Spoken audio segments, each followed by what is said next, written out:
everyone, and welcome back to building the Estes Hi-Flier XL. Today we will be finishing the rocket as well as launching the rocket for the first time. Some of the supplies that you will need to gather is sandpaper, wood filler, masking tape, spray paint, and packing paper. The parts that we will need today is the completed rocket and the parachute. To get started, I'm going to use some 400 grit sandpaper and sand down the entire rocket. I am paying special attention to high areas caused by the glue, as well as where the two body tube sections come together. Sanding the rocket also gives the paint a great surface to adhere to. I also use some compressed air to blow off any of the dust caused by the sanding. I removed the retaining ring from the engine mount area and wrapped it in masking tape to prevent paint from getting on it.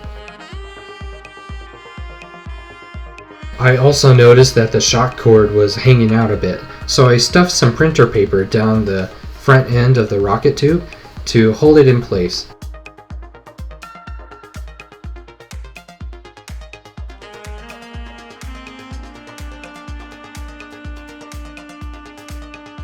I went ahead and painted the nose cone a nice gloss black and set it aside to dry.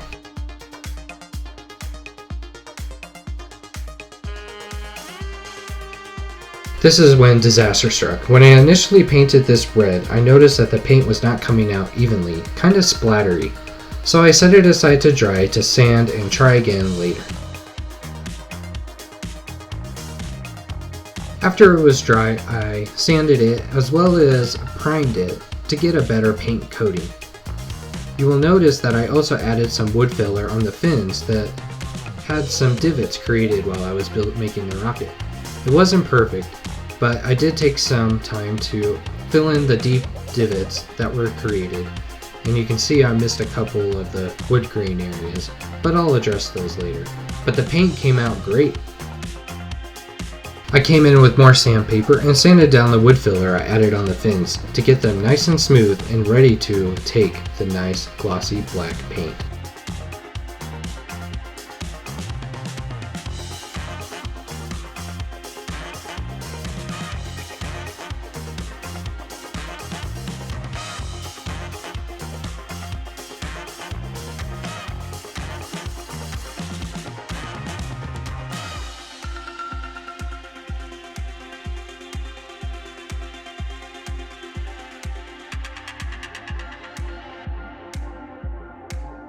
Just doing the final bit of sanding here, and then I'll clean it up and get it ready for masking so that I don't get the black paint all over my nice red finish.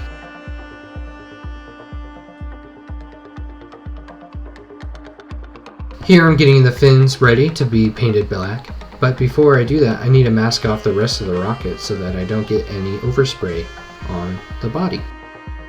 Since the masking tape I have is a little bit too wide to fit in between the fins, I rip it in half so that I can overlap the tape so that it'll fit just right.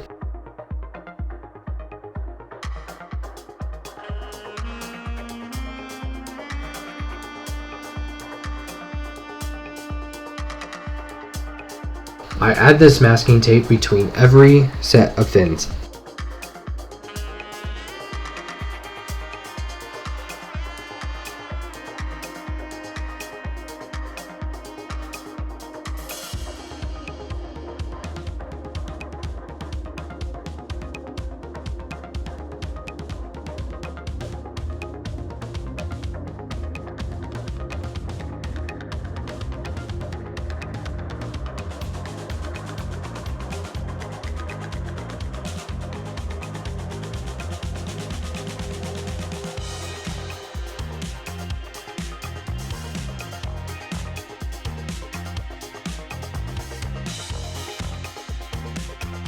Now that the tape has been added between the fins, I will grab some more tape and create a better barrier around the leading edge of the fins.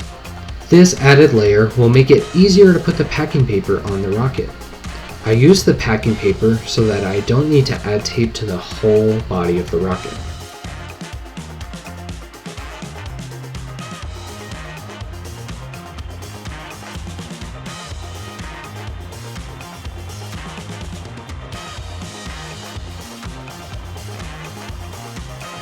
Once I have measured out my packing paper, I will wrap it around the body to make sure I have just the right amount, and then I will add tape to one of the ends, specifically the end near the fins, and then wrap it around the tube and then secure it in place with more pieces of tape.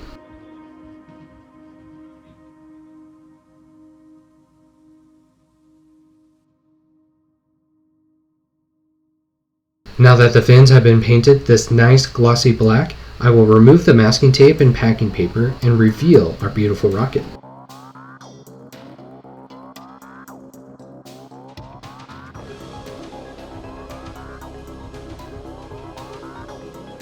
Because of that extra layer of tape, there was hardly, if any, bleed through of the paint.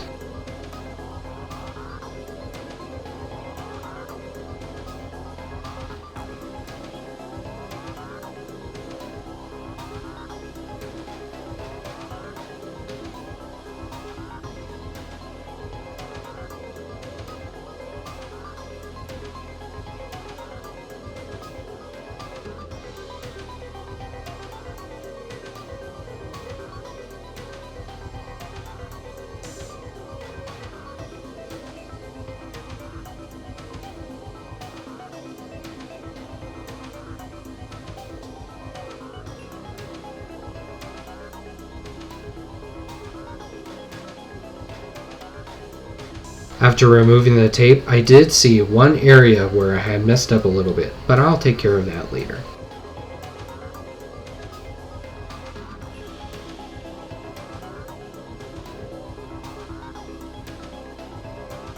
And good news, no paint on the motor mount. This is a win.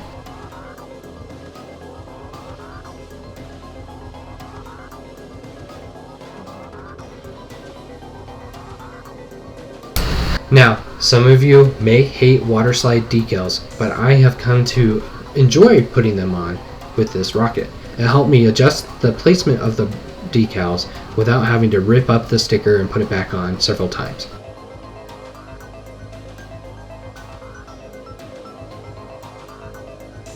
Using warm water, I place the decal in the water to help prepare it for adhesion to the rocket.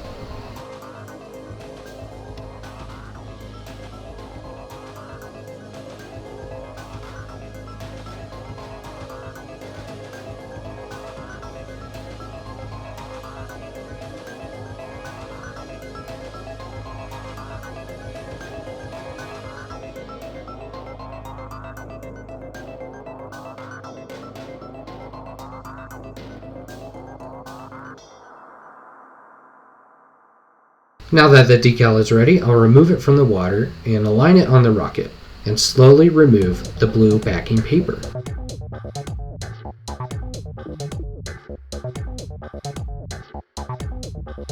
Once the backing paper is removed, I'll wet my finger to help eliminate any friction while I adjust the placement and the stretch of the decal.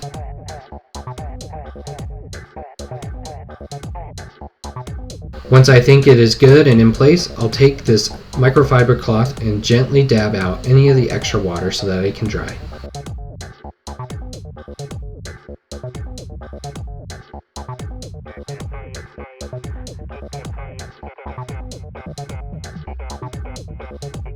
I will repeat the same process for the main logo of the rocket.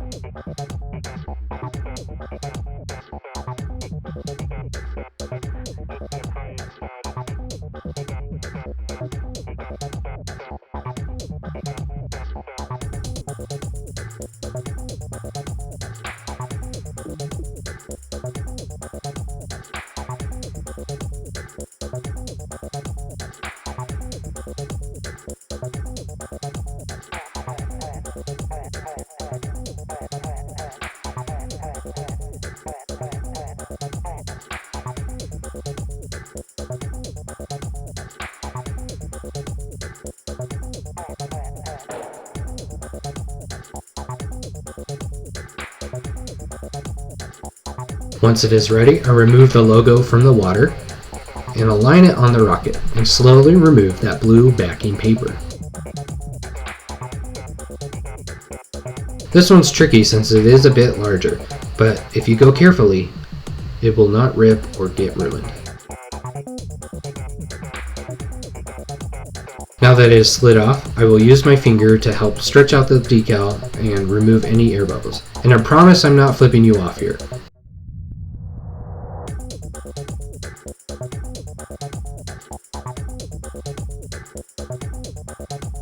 Once I got it in place, I'll grab my microfiber cloth again and dab out any of the water. It may shift a little bit, so you might need to hold it with your finger. But that's the beauty of water decals. You can adjust it until it's done.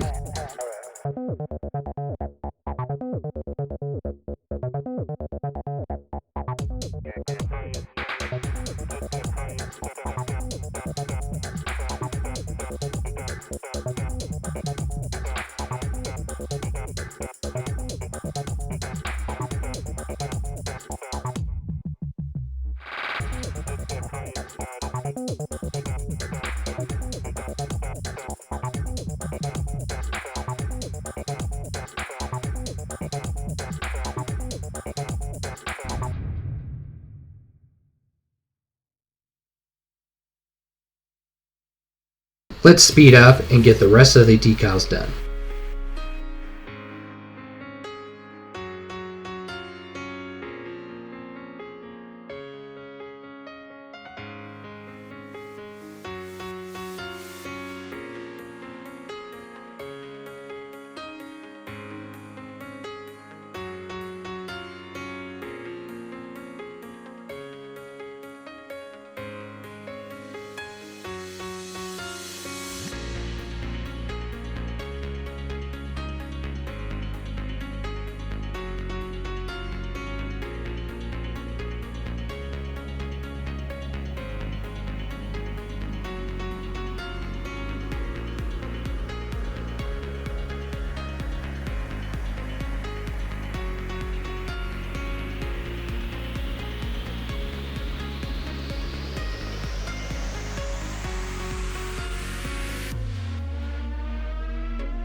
Alright, now that the decals are on, let's go ahead and add the parachute.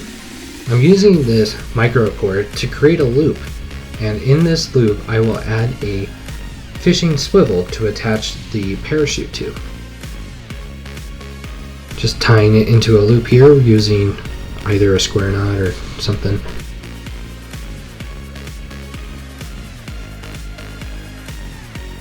The fishing swivel makes it easier to switch parachutes as needed.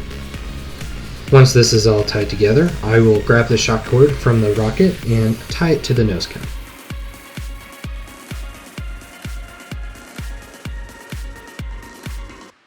Next, I'll grab the parachute and unravel all the shroud lines.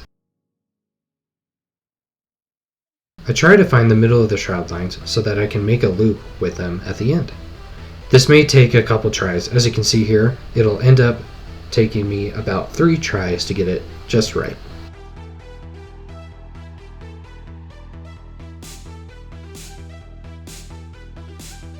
Once the loop has been created with a simple overhand knot, I grab all the shroud lines and put it onto the fishing swivel. And that's it. Here is the beautiful finished rocket. We are ready to fly, so let's take it to the launch field and give it a go.